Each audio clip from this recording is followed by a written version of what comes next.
Okay,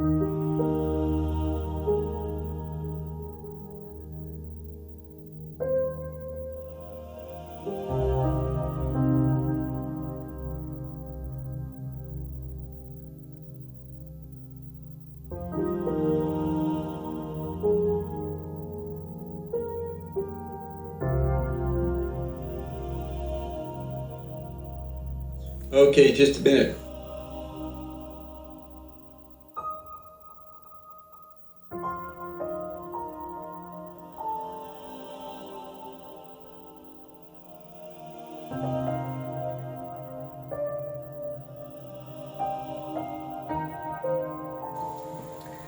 Yes, we are now at this amazing point in which we finally reach the last extension.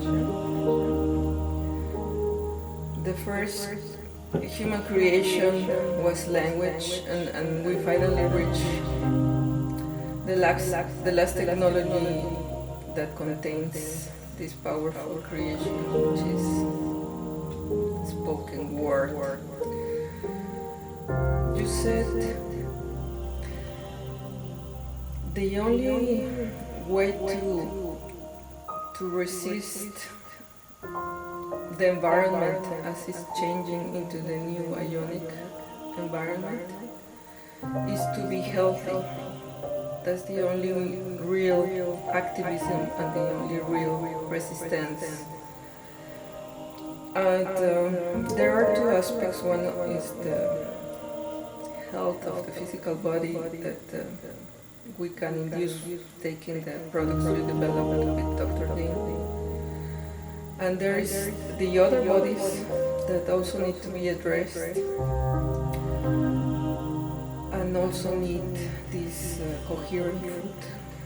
And one of the tools we have for that is to study your chart, because in the chart everything that happened since the fall, what is happening now and what is to become is explained. So we are going to start a new space, and this is a presentation maybe for people who never heard about the chart, and we're making an introduction about what is this thing Bob has been telling us for 40 years called the chart.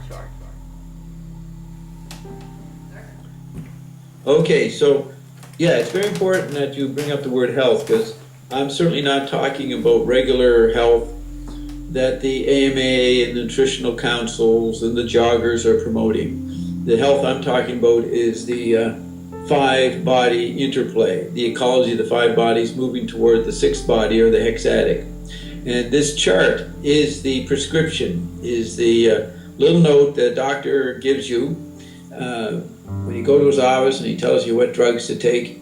Well, if you note in the Dobbs quadrant, the fifth quadrant, I categorize myself as doctor. So there I am, being a doctor. And this is the prescription note, the Xenocrates Bob's tiny note, which equals the Grand Wazoo's decade dance. It builds on what Frank offers as a acoustic, tactile approach to health. And Zappa had a song, Imaginary Diseases, the House of Imaginary Diseases. So if you look on the chart, you'll see that each quadrant referenced a health issue. The first quadrant says lung cancer. This is in the far left column, one column in. So two in from the left side. So the rouge quadrant is lung cancer, or the satellited radio is lung cancer. The satellited TV is heart disease. The computerized satellited computer, environmental allergies, and the Croker satellite squared is chronic fatigue, and then in the Dobbs quadrant it's immune deficiency. So you see the traditional health concerns are right there in the chart, and I meant that level. Now for health today is a big It's a big challenge and is best tackled through studying what I recommend.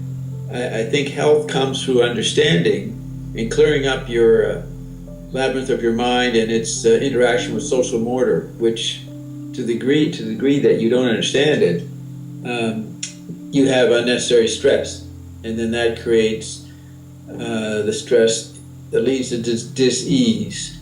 So my note here, my tiny note, that the chart is a map of what you engage to get to a new kind of yoga. So I'm not advocating acupuncture, Bach flower remedies, or chemotherapy, or x-rays. If someone asks you to do that, yeah, do it. But a deeper way to understand your health is to understand my chart. So the whole world's possessed by the android meme. That's the virus. That's the fifth horseman of the Armageddon or of the apocalypse that nobody really spelled out other than what's his name, Nostradamus, and a correct interpretation of the Book of Revelation. Michelangelo and Leonardo da Vinci seem to understand this too. So the decadence that leads to a state of agitation and pretty soon collapse and disease and death, my work is an antidote to that. Now, part of the work was in play, was the evoking of ion, which then gave us the medicines, the foods and substances to eat to relax yourself so you can enjoy the various classes offered on my chart. Each chart is an important source of information that one should become adept at handling and understanding. And this would lead to a quadrophenic approach to your well-being, where you can engage different worlds, different memes, different schools of perception without getting lost in them and not necessarily relying on them. So it's a new kind of detachment while remaining very involved and able to put on any dimension, any media environment and post-media environment that comes to you. So that was the initial agenda of the chart. It was partly modeled on, at the time in 1995, when I got the idea to make and organize this chart. Carol and I were living in New York, and she was working with MIR, which stood for Magnetically Influenced Herbal Remedies.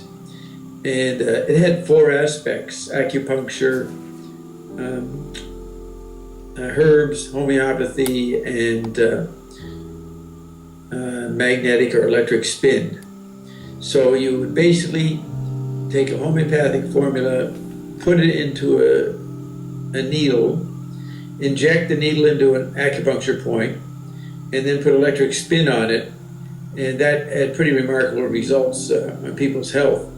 It was working at the cellular level and helping the cell communicate better. So I was thinking, okay, you've got the four parts that make up Carolyn's technique, and this was invented by Walter Fishman.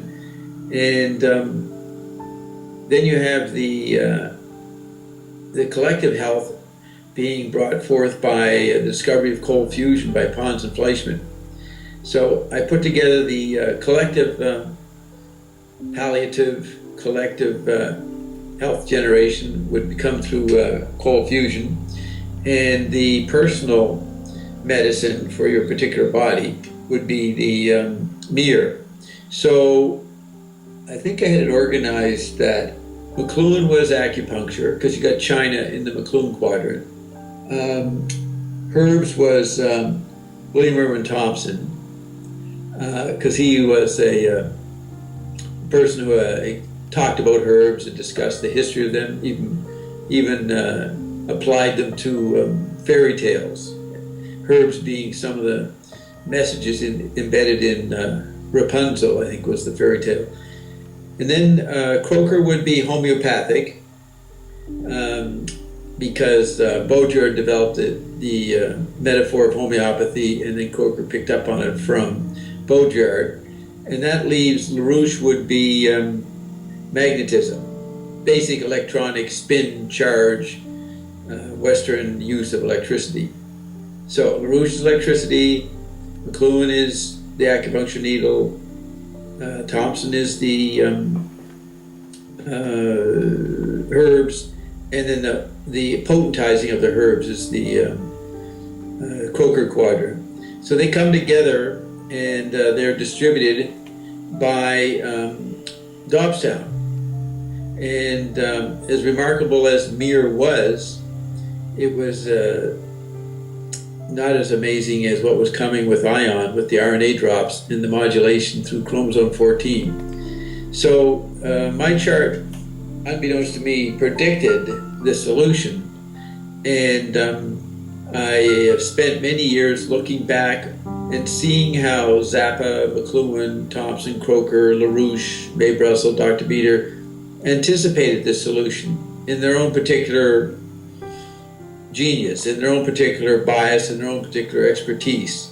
And so the interplay of the wisdom that comes from those people, which is mined by different environments inside the Android beam, so that these environments, like radio, television, computer, and satellite, they're homeopathized and shrunk, and then they actually don't exist anymore once they're in the Android beam phase of the last 30 years. So the integration of these extensions of the machinic talking to itself and refining itself, shrinking itself, and eventually getting to the breakthrough of cold play or cold fusion is what I meant in the chart. I knew what I meant, but I didn't know how the outcome would be. So Ines said that once you become quite ascended, or quite transcended, or quite happy, or quite feeling successful and at ease with your skin, what do? You study Bob.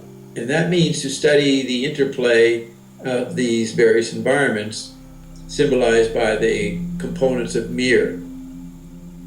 So, I don't think I've ever said that before in public. Yes, you want to say something? Yes, because I want to add that you did the chart before Ion, and now after interacting with Ion for a few years, you have a complete different understanding of what you were doing and the repercussions of this new science. And I think the new thing in what we want to do is that we want to present it as part of the evolution of all these medias, all these technologies, until we get to the last extension. It's amazing how science was a result of metaphysical research, in a way, like the first scientist in the West wanted to understand the glory and the power of God, and they went to research, for example, optics to understand the glory, the light, or astronomy to understand these laws of nature that they call the book of nature, because they were biased by the Gutenberg galaxy. But now that we are beyond even the electronic environment and the Android meme, that you are showing the new ground of the coming environment, we can understand why McLuhan said this is a new science. And he went to develop the laws of media But you are even beyond that, because you already said tetrad management is also obsolete. But I think the new thing with what we want to report is just that this is a new science that goes beyond the Gutenberg biased science that denies the non-physical, that it has to recognize it again, and it was also the source of the research, and it's not esoteric or new age. It's just part of your studies of media and ecology.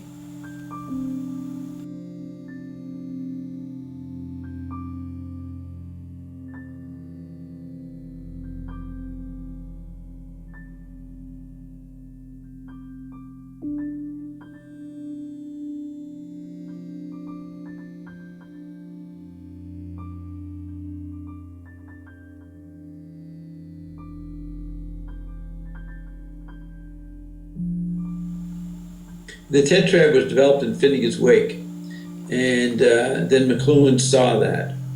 Then management during World War I and World War II used the tetrad to preserve its sovereign position at the top of society, and that worked until late 60s, early 70s, and then when the Android meme came forward, it took over and imitated the process of tetrad management. And basically that form of management, tetrad management, means you know that some new environment is going to be created every week or so. You know that it's going to appear to obsolesce some previous environment, which will cause an excessive action in that obsolesced environment. And you know that things that resonate with the new situation will be retrieved. And then you'll know when it carries on basically for too long, then it flips into opposite characteristics. And you can find this process happens in your own psychology, in the way you work through your own rhythms in your daily life, that four-part process. So when the Android meme took it over, we call it pentatic because the four-part process is being done by the machinic. So you include the fusion of the machine and the human, and that's pentatic. So pentatic management is the Android meme doing tetrad management. So you can look at, in my memo to Prince Charles, I take each of the people figured in the tiny node chart and I show how you can use them, but eventually they flip out and go into an opposite character.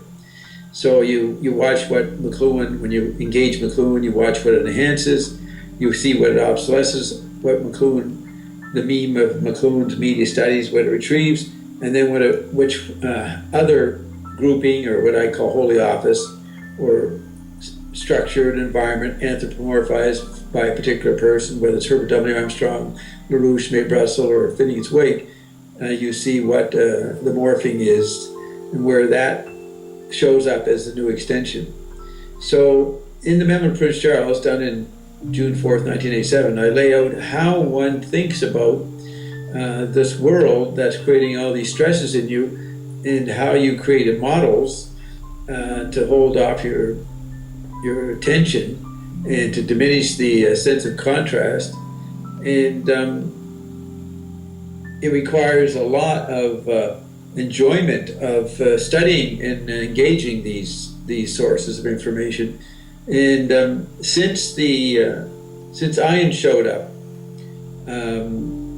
as I got to understand what Ian was saying, I recognized that iron was the original technology, the first invention by fallen man, and that was a happy fall. We decided to limit ourselves because we knew we could get out of that problem. That would show our power. So the very first technology was the thing that would hold fragmented humanity together, and that's called the non-physical. So we eventually have to come back to the non-physical as the technological evolution unfolded. And that's where we arrived in 2009, say 9 months after the collapse of the Android meme in mid-2008. It's known as the financial crash of September 2008. So since finance was the blood and money was the spiritual, almost non-physical, that was holding society together, when money completely collapsed and couldn't communicate anymore among its machinic parts, that left a whole new aspect of the non-physical to come forth, and I did that in March 2009. And now we've had a lot of extraordinary technologies dropped in our lap, thanks to ION, and these are all sort of technologies that help it adapt you and give you the slack to handle the actual change when ION, as the first technology, becomes aware of itself and starts creating. And the term we use for that is the substance called the I cell. So as the I cell rapidly spread around the world in 2009, like a virulent virus, it changed everything in the frequencies of people's natural habitat. And most of the crises today are people adapting to that new frequency. So the bottom of my tiny note chart says that this is the prophetic part. It says, waiting for organic bodies, the spinning clothing crystals have danced the hex advertisement, so that the changes and challenges coming in with the hexatic, which is the period of ion when this virus, this I cell, is influencing everything in matter, substance, and media, and nature, and art. That new environment, the hexatic, my chart was predicting it. So we are exploring, for example, Frank Zappa right now, and we can show where Frank was accidentally, or the language coming off of him more than he realized was predicting ionic aspects. And you can see that in LaRouche, McLuhan, Beater, and May Brussel. And they're lumped into different general moods. You know, LaRouche and May Brussel are paranoia. McLuhan is schizophrenia. McLuhan and Zappa are schizophrenia. Thompson and Krishnamurti are paranoia. Hysteria. And Croker and Beater are panic, and then ecstasy in the Garrett Dean Dobbs quadrant. The emotions that the Android meme simulates and attempts to appear human is what people are reacting to. And that was what the drama of perception engaged, say, from 1980s, very general, because it begins in 67, when Rai returns to the plane of essence. That's when the Android meme, the cobwebs of Rai, come alive and simulate artificial intelligence. So you have, that goes in 40 years, 67 to 2007, 2008. And people lived what McLuhan called mythically, in very comprehensive, generalized capsules of experience and deep feeling, but usually it was categorized as paranoia, schizophrenia, hysteria, panic, and ecstasy. That's what the medical profession would rely on for its categorization, and none of it worked. Those categories don't hold up. And we're now into a point where people are having all kinds of strange feelings and anomalies and don't have the words or medical categories to contain it, so that they rush around adopting different therapies every 3 months as an attempt to get a balance. And we've witnessed that over the last 30 years, and that's why the chart has the various phases. 30 years ago, lung cancer would be a major cause for people, because you had the people before the baby boomers, and some of the baby boomers starting to drop dead from an industrial disease, lung cancer.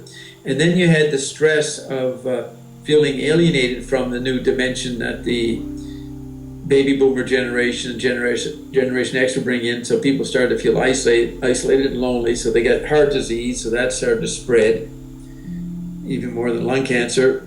And then you had people in the 80s starting to get allergic to things, to old media environments. So that's environmental allergies. in the Thompson quadrant. And then you had, in the late 80s, early 90s, people exhausted, like McLuhan said. People would find out in the 21st century that they can't live at the speed of light. Well, that's true until ion shows up. We now offer you the ways to live at the speed of light or the speed of thought, or even the speed of neutrino, which is the world of it's already happened. So the chronic fatigue was a major syndrome affecting people, all over the world, but especially in the West. And so that's in the Croker era. And then you have immune deficiency, which is basically your body can't handle anything. And you're actually quite neurotic in what you think you can't engage. You can't engage gluten, you can't engage wheat, you can't engage sugar, you can't engage sex or sperm or things like that. So you get a very neurotic population by the 90s or the last 15 years, super sensitive and basically having pretty painful lives. And doctors in medicine not able to even be a palliative. So then people start inventing new forms of palliative, from Reiki therapy to color therapy to what would be, name anything. Just look at a New Age magazine, they get all kinds of therapies. Now, none of these are palliative. They help people. They're better than the major drugs because the side effects of drugs are just too powerful for the body. So you have weaker, you could say softer forms of medicine to handle your health issues. And they were popular, but as Dr. Dean has shown, they started to be weak about 10 years ago. So by 2010, people were really messed up because the alternative therapies weren't working, the regular medicine wasn't working, so they were in a pretty dire strait. Then fortunately we come along with our products, which you can witness this any week on Carolyn's show. You can hear the testimonies are pretty incredible. And we're just beginning and starting with our products. So my chart is a description and prediction of the eye cell and its effect. But the mind has to figure out what it is and organize its assumptions and its sort of legacy of meme worship. It has to sort of readjust that. And the goal is to not be so engaged in your mind. Once you have the RNA drops working on your chromosome 14, you find it's maybe even difficult to use your mind, even though I would say it was difficult to do odd abstraction, the old kind of thinking, but you are very attentive and can respond with quick wit and quick intelligence to the immediate task. So it's a different kind of intelligence. And that's what the drops create in the person. So the chart predicts and then provides the cushions, the fun, the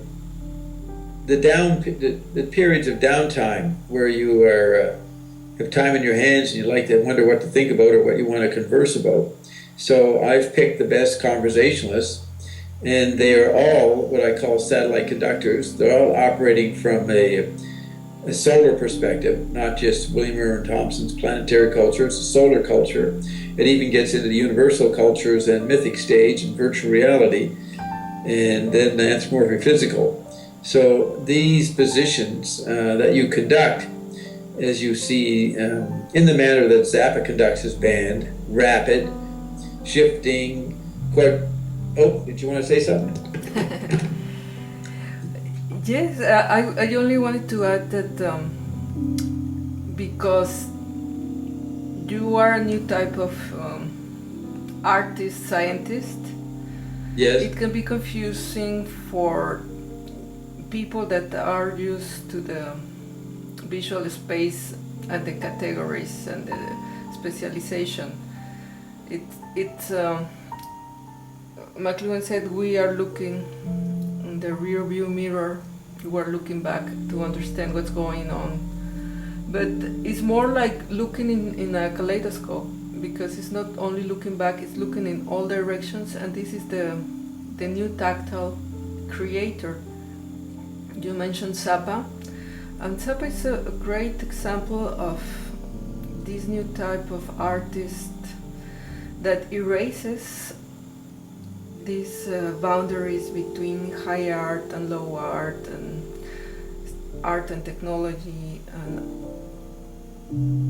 many other things, because that's one of the discoveries of McLuhan when he discovered everything, all human creations are like words, and everything has the same value as an outering. It doesn't matter if it's what we consider high or low culture, everything can be presented at the same level, and Zappa was presenting that in his creation. And Zappa is not only about music. To really understand what he was doing, you have to understand what Bob is saying. And Yes. I want to say this because it can be confusing for people to listen to you and talk about health and then talk about politics and arts and all types of topics. But this is where we're going, and it's a new type of perception, and this is what is the real art is showing, the new ground and the new tactility, which is not the tactile sense, but the interaction of all senses and the synesthesia. Okay, so the electric environment is a tactile extension of our tactility. That was what McLuhan established. So what I present in the chart is the enhancement, the extension of tactility in various phases. So from radio to TV to computer to satellite is they're figures of the constant tactile effect of electricity, but they put a different spin on the tactility. They emphasize the complementary sensory makeup. So LaRouche is a philosopher of tactility. McLuhan is a media analyst of tactility, and they do this in their style. And Thompson is a tactile philosopher of Buddhism and the new spirituality. And Coker watches and observes the tactility mirrored back to us through the Android meme. So every one of these quadrants is dealing with tactility. And the anthropomorphic personage like LaRouche is reflecting the tactile mirror that the homeopathic radio is offering, satellited radio. So originally the satellite environment created the interplay of all kinds of media as its content. So the satellite was a visualization of the tactile organ in our being. And so that's why everything is reduced to satellite to indicate the tactile ground. And then you add on radio, which had a certain acoustic bias, and television has a multisensory bias, and the computer has a proprioceptive bias, and LaRouche has a kinetic bias. So you have a combination of tactile, kinetic in LaRouche, tactile incarnate in McLuhan, and then you have tactile proprioceptive in Thompson. Then you have the Android meme being tactile incarnate. That's after the global theater. It becomes a global membrane, which McLuhan intuited. So you have this tactility squared in the Coker thing. And then you have my quadrant, which is pointing to a post-tactile situation. I don't even know what that would be at the time I made the chart.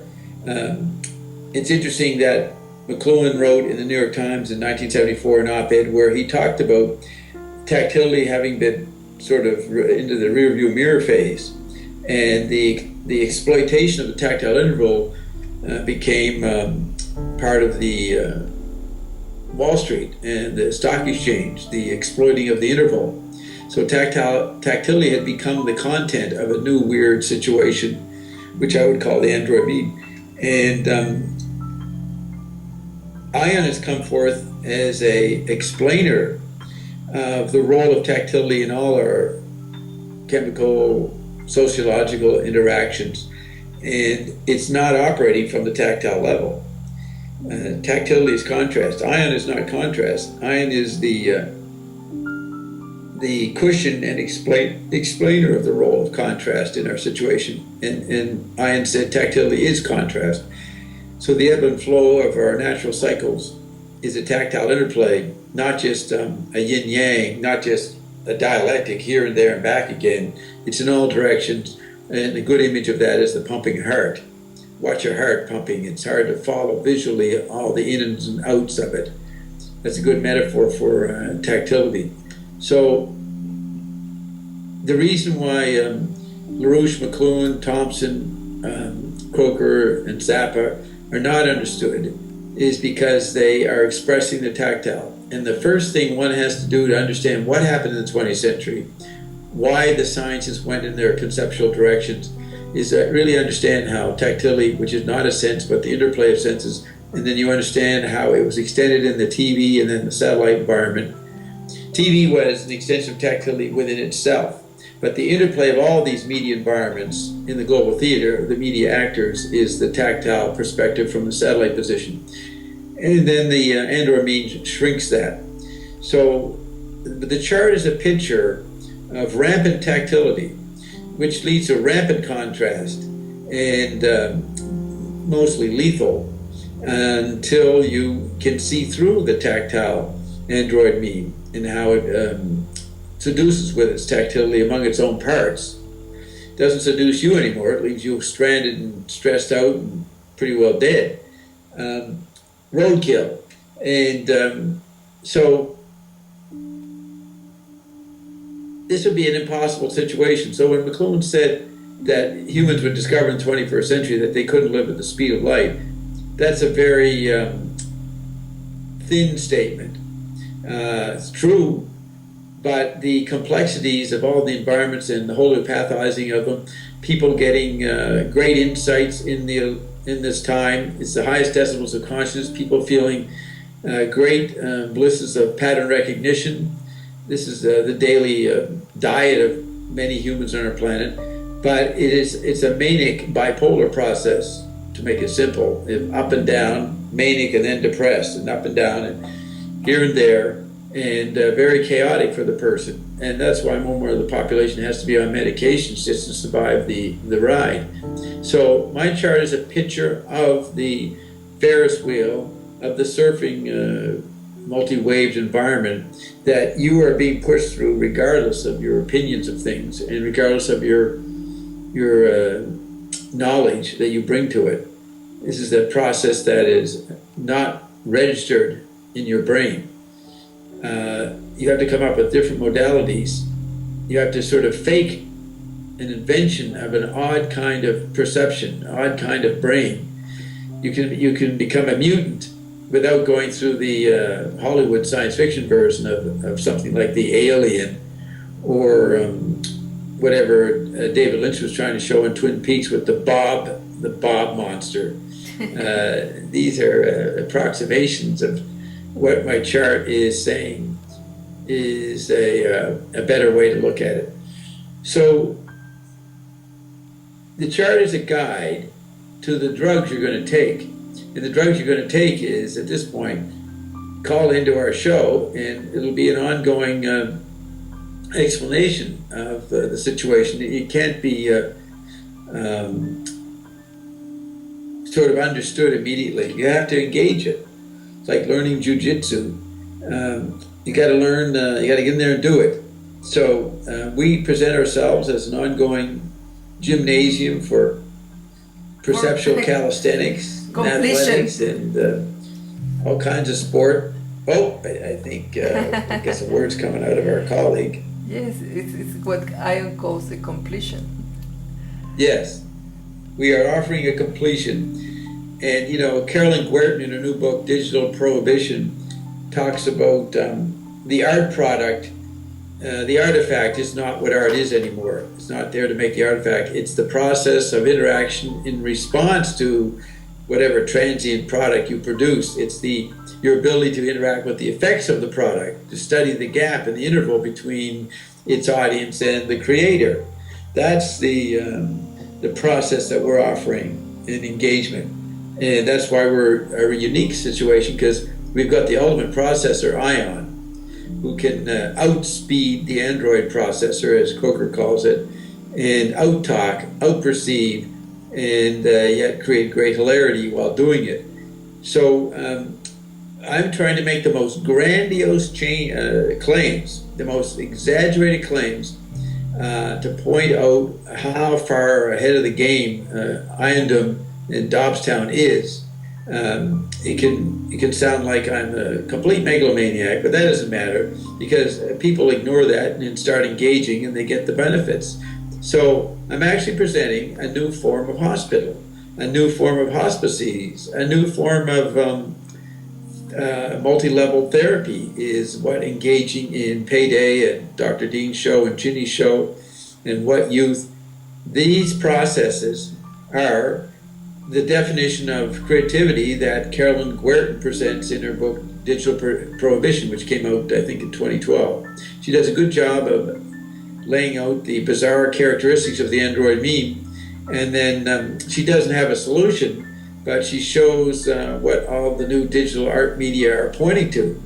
And she's documenting much that's happened over the last 10 years, so a good chunk of it happens before Ion shows up. She's not aware, as far as I know, of the completion of her scenario, of what the art world is in tune for, and what Mark Hansen is trying to talk about too, that it showed up in March 2009. So we say that the archives, thousands of hours of archives that we've created, are the completion of the operatic art form, the completion of the painting art form, the sculpture, the musical, the novelist, the essay, the book, the sexual, the cuisine arts, all the forms of expression that humans have invented. Agriculture is completed in our operation. And it would take an extraordinary creation like that to counter the very depressing losing dimension that the Android meme brings to the old chemical body, to the human dimension. That's why, you have people taught in school and college now, but we're post-human, and who knows what they think that is. And it's normally, you can see that what are so-called youth going to present of themselves if they think there's another kingdom to present to, and many of them don't even bother doing that anymore, relating to another world.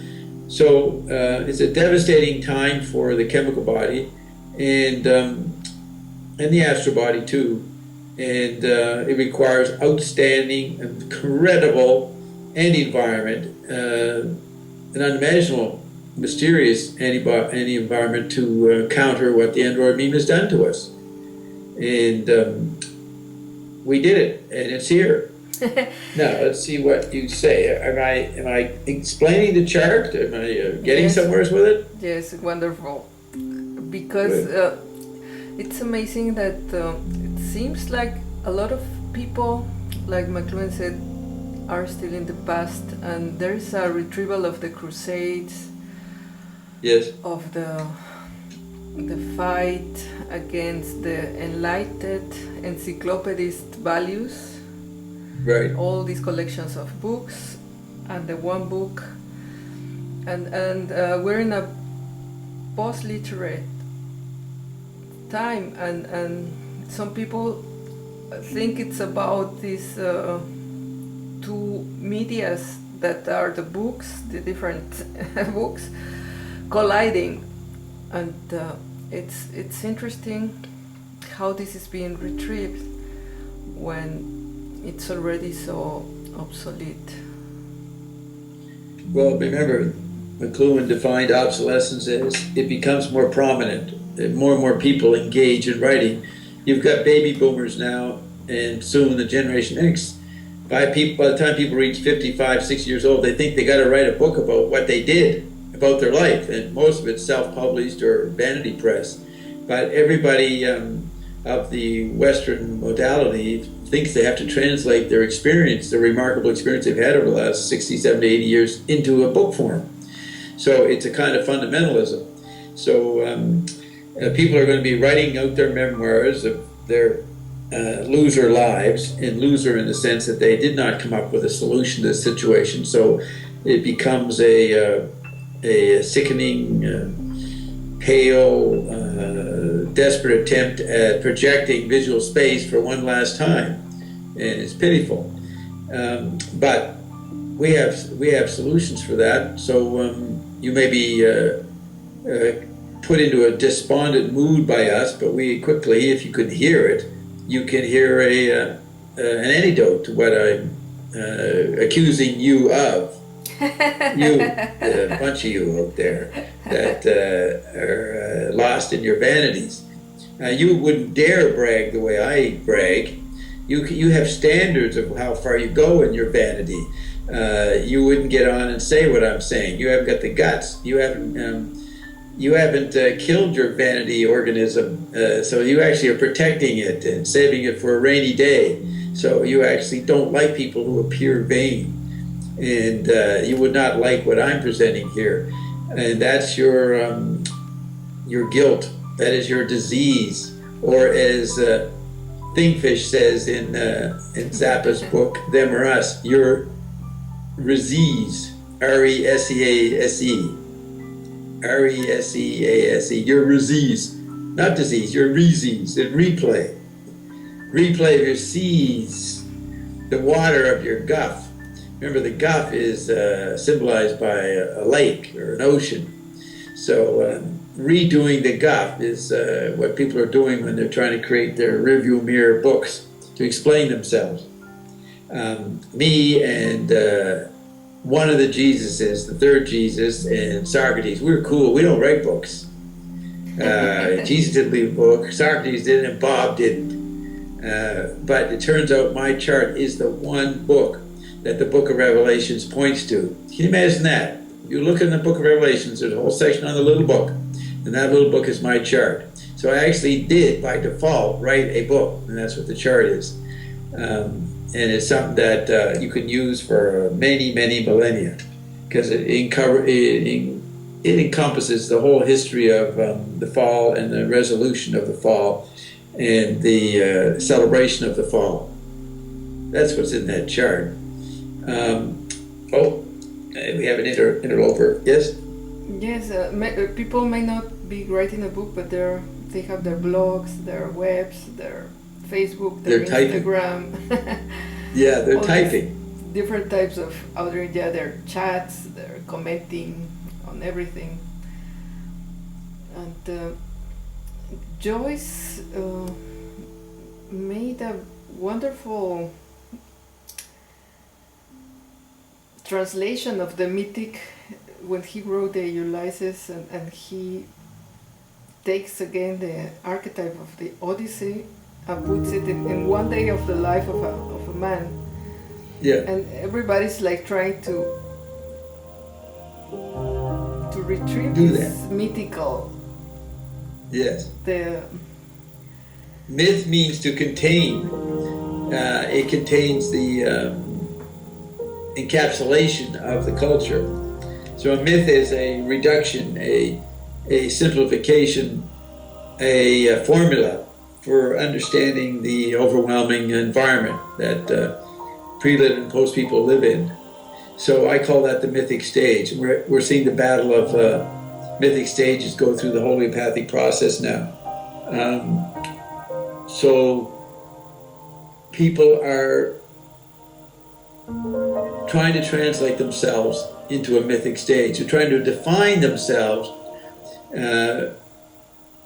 the technological clothing that they're made up of, what they're dedicated to. That's what the culture war is. It's not really a comprehensive enough phrase.